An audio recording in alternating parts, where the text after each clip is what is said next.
Hi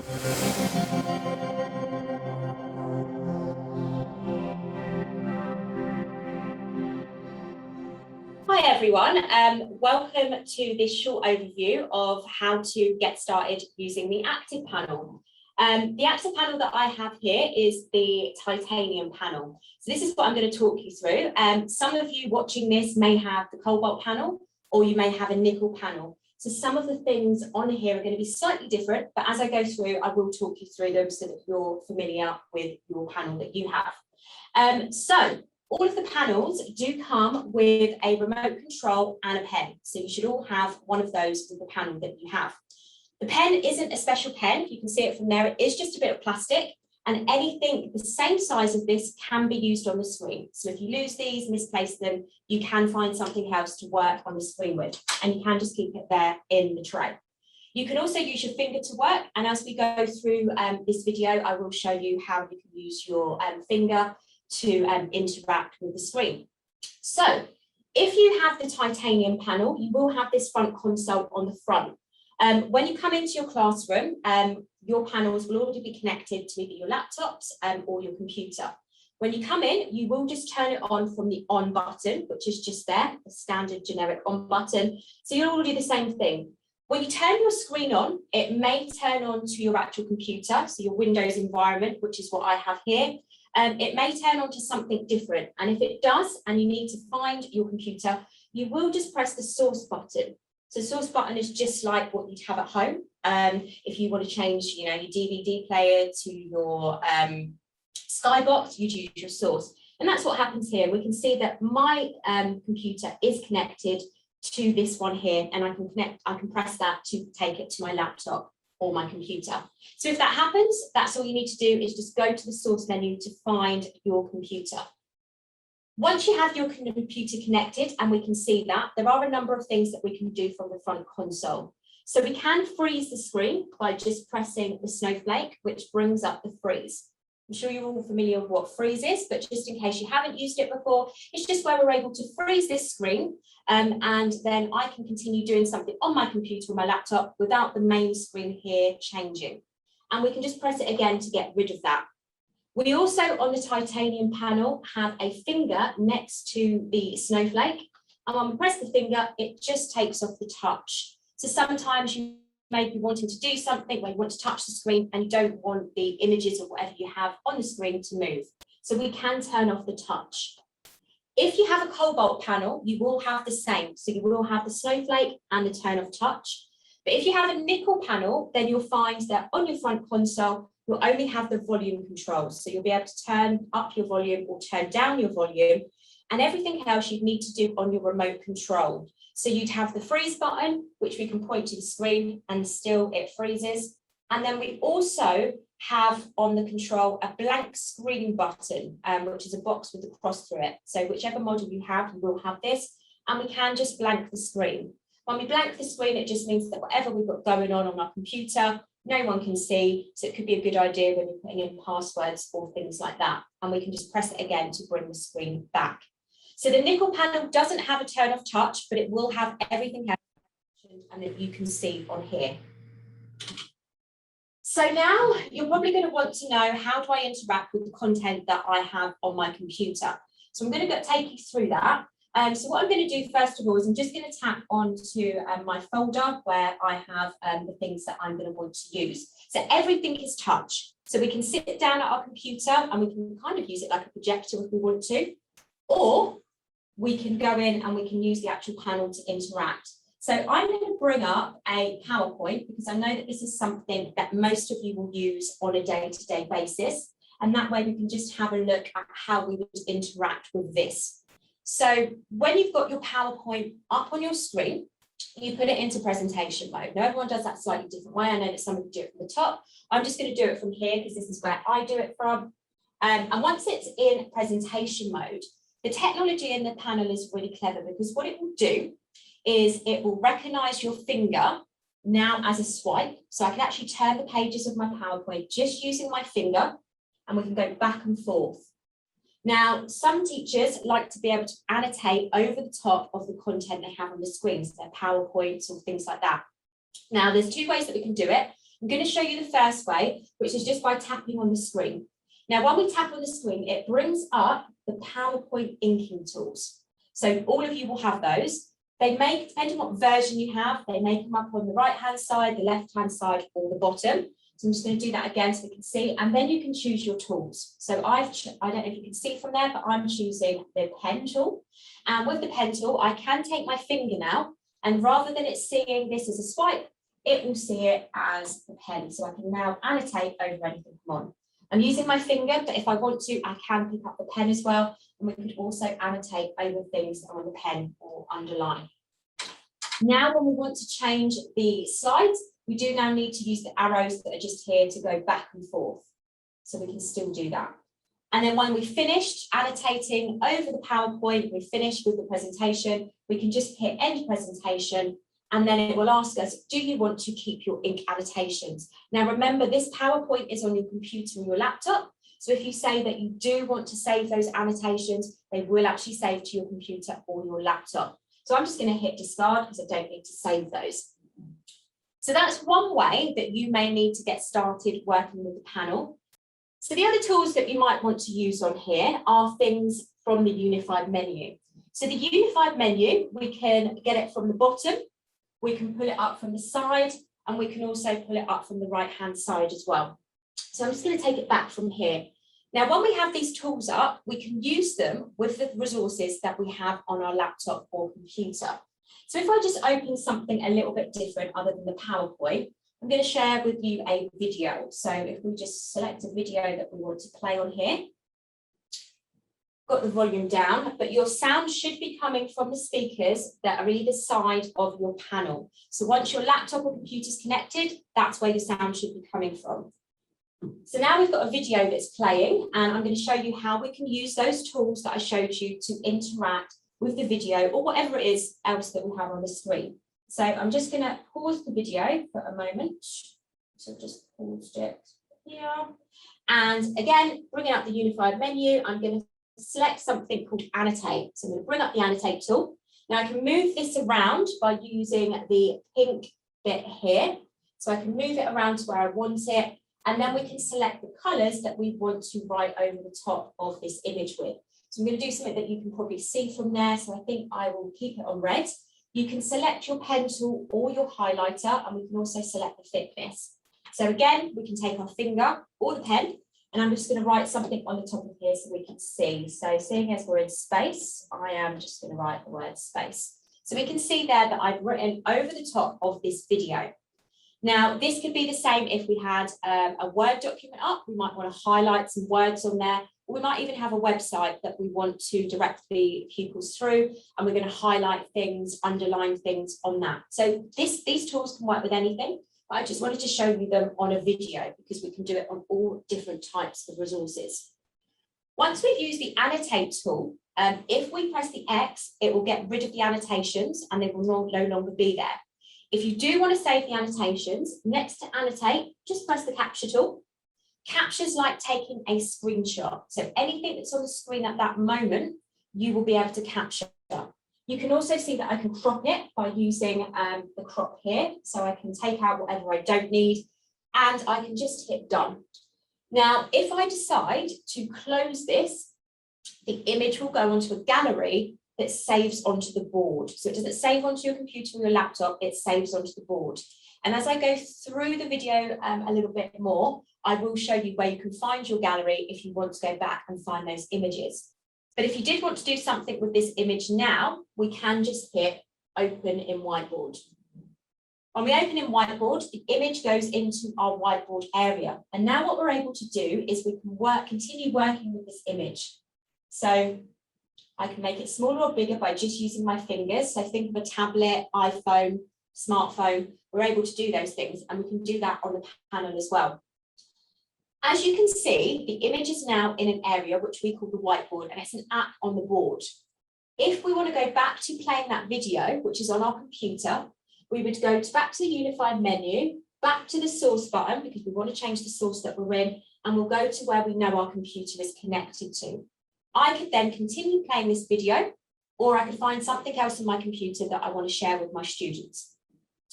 Because we've taken it to the whiteboard now, I'm going to go back there because you may want to use your whiteboard as a way of teaching the lessons. So if I just go back to whiteboard, we're now in the whiteboard. You can see that I didn't have to save anything before I left it. So we can just keep going back and forth between our whiteboard and our computer. So I can move this image to somewhere else on the screen, and I can continue to bring other things in if I want to. If I decide that the image I no longer need, if I just tap on it, a bin will appear and I can get rid of that. Now at the moment, we can see that I got into the whiteboard by pressing whiteboard. So we can just go into there without having to capture things. And if I wanted to, I could change the way this looks. So here we have the gridded option, which allows us to change the background of the whiteboard. So we may want some lined paper. We do have handwriting paper here. We've got graph paper. So there is a mixture. I'm just going to choose some lined paper, which at the moment you probably can't see from there. So if I press the gridded box again, I can choose underneath what colour I want those lines to be. So I'm going to press red, and then selecting the arrow that's also on the toolbar, I can now make those lines bigger or smaller using my fingers. We can also change the colour of the background. So you may not want a white background. So if I go back into that gridded box area again, I've got some colours that I can choose from. So that we can see it on camera, I'm going to go with the yellow option here.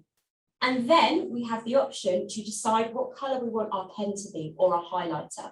If I tap on the pen more than once, it gives me different thicknesses. And then you can choose the thickness of pen you want. You can also choose the colour that you want. And either using your pen or your finger, we can now write on the screen. So if I just write something here, so that's quite thick here that we've got that. We can also change that, and we can have something a bit smaller if we want. So we can change how that looks. When you've written something as one word, we can just move that around the screen. And also we can make them bigger as well. So seeing as this is a whiteboard, if you've got something you want to share with your class and students at the back can't see, you might just want to zoom in for them so that everyone can see that. If you decide that you want to rub something out, if you have a titanium or a cobalt panel, then you can rub out with your palm. To be able to rub out with your palm, you just need to make sure that in the settings area, your palm mode is switched on. And as I mentioned, that works on the cobalt and the titanium. So now that the palm mode is switched on, I can actually take my palm and rub out anything that I no longer want onto the screen. And if we had a nickel panel, I would just select the rubber option, and I can take my finger and we can rub out that way as well.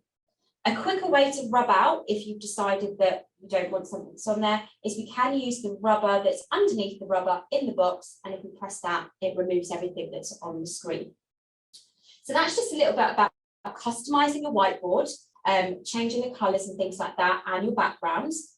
You can also add things to your whiteboard. So if you go into the gallery, you have charts and templates. So there are some basic charts and templates, but it just could be that you needed something for your lesson. Something that's quite popular is a mind map. So maybe you need a mind map. We've now got a mind map that we can start using. When you write in the mind maps, you can start writing things. Potentially we're looking at space. So we might start getting them to think of some planets and do some things from there. When I move the image, the annotations move with it. They'll also get bigger or smaller with it as well. So we can move things like that around. And again, if we decide we need to get rid of it, we can just tap it and use the bin. In the same place, you have your gallery synced up. Now, your gallery is all of the images that you've been taking screenshots of. So if maybe you've taken a screenshot, don't need to use it now, but maybe tomorrow you will, we can come back and find those images a bit later. So anything that we've captured, we can then go back and find. So if I was looking at something for space, I might just want to bring that image back in because now we're able to look at that. Just going to delete that again. The screen has 20 points of touch. I'm guessing you'd never have 20 children around here, but the idea behind having multi-touch just means that more than one user can obviously be on here, which can work for a number of things. If we press the people with the dotted line between them, it does divide the screen now in two. And this can really work well if you've given your students some maths problems to solve or some spellings that they're doing. We can actually give them a pen each, or they can use their finger, and they can both write at the same time in their own colour. So that works quite nice when you've got activities like that you're doing in the classroom. If I press it again, it removes the line, and then we can use the arrow just to scroll up in case we wanted to give them more room to continue working on that. And again, we just remove that. There are some basic maths tools down the bottom. So you have things like rulers and protractors. They all work pretty much in the same way. So I'll just show you the ruler. If we pick up the ruler, we can just take a pen, select the colour we want, and then just draw our line. With any tool that you bring onto the screen, to remove it, you just press the cross. The cross will get rid of the tool, and then you can move the lines to wherever you want them to be. You do have 3 dots at the top here, which allow you to start a new whiteboard. So if you decide, don't want this anymore, we can start new. We can also save to the board. Now, there are other ways of saving, but as this is just a get started, I'm not going to take you through that. But being able to save, we can just go to save, and then anything that you've saved will stay onto the board. And to reopen it again, you can just go to open and your file will be there. So there are some other options, but we can go through them at another point. You can also change your toolbar position. So you may not feel comfortable standing on this side. If I just tap toolbar position, moves over, of course, to the other side, and to get it back, we can just do the same thing where we whiz it back across. So that's just a little bit about being able to use the whiteboard.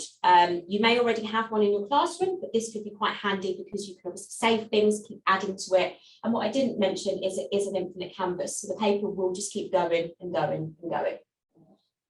So far we've had a look at how we can annotate using the Annotate tool, how we can capture things that are on our screen that we want to be able to share and continue working with. We've had a look at the whiteboard tool and how we can just use that as a whiteboard, but also be able to customize it. And now I just want to take you into the locker, because I think that there are a couple of things in the locker that you could be using every day. So the first one that I'm going to take you to is the timer. So everyone needs a timer. No matter what lesson you're in, everyone says that they use a timer, stopwatch, or a clock. So as you can see, I've got a stopwatch come up on the screen at the moment. And if I press the arrow, we can see that I can change it to a clock. I could also change it to a timer. If we have the sound on the panel, then it will go off like an actual alarm if we set it. And by pressing the plus button, we can get up to 4 of these on the screen, and we can also move them around. Now, you might not want them on a background like this. You might want to have them on your laptop. So you may have something on here that you're getting them to look at and you want the clock to be there. Or it may be just that you want them on a grey background with nothing distracting. And as you can see from here, we can edit the name of these timers, so we can actually give them group names. If we decide that we no longer need them all up, we need to get rid of a few, again, just remember the rule of the cross. That will get rid of any tool that's on the screen that you no longer need. So we got that from the locker area, and also in the locker area, we have a spinner. The spinner is a different way of being able to select students. It's most commonly used for. So instead of having the lollipop sticks or getting children to put their hands up, you could put their names into the spinning wheel. So again, we can press the plus button and have up to 4 of these on the screen at the same time. We can press the arrows and have them on a background of their own. And in order to get the names that we want, we can go to create new, and you just start typing in the names. Or here, where you have the pen tool, we can edit. So if I had a list of my students here and a new student joined my class, all I would have to do is hit add. And when I hit add, it gives me a space to write in another name. Whenever you're using the tablet side of the panel, so you're not on your laptop, you're using something on the board, this keyboard will come up and you can move it around. So now I can add a new name to the screen. So we can type in the name here. And then once we've done it, we just hit. And now we have the new name in the spinning wheel, and we can spin it, or we can get the pupils to come up and it will select someone. So it's selected Jay. So Jay would be the person that answers the question. And we can have different things in here. So You can have vowels, colours, you can remove them if you don't want them, and if there's other things that you want to add, you can add them. Once you've added them to your list, they will always be on your drop-down menu. And again, to get rid of those, we can just press the cross. So that was just taking you into the looker area. Again, there's other things that you can do within there that you might want to look at a little bit later, but these are things just to help you get started in your day-to-day and things that you might find quite useful to use on the panel. So I think we've gone through everything that I think you'll need to get you started. Just to have a recap of all of the functionality that we've looked at. So source is where you go to actually find your laptop computer. So when you come in and switch it on, if it's not there, that's where we find it. We have the Annotate tool that we can use to write over any resource that we have on the screen. We've got the capture tool to be able to capture anything that's on our screen and then work with that later. We have the whiteboard, which we can use to write notes and save. And then we have the looker area where we can go in and use the timer and the spinner. The front console, you've got your freeze, so we can freeze the screen, and we can also turn the touch off if you have cobalt or if you have titanium. Just reminding you that you all should have the remote control, and with your remote control, if you have a nickel, you are able to freeze the screen, and then on all the panels, we can blank the screen with the blanking button.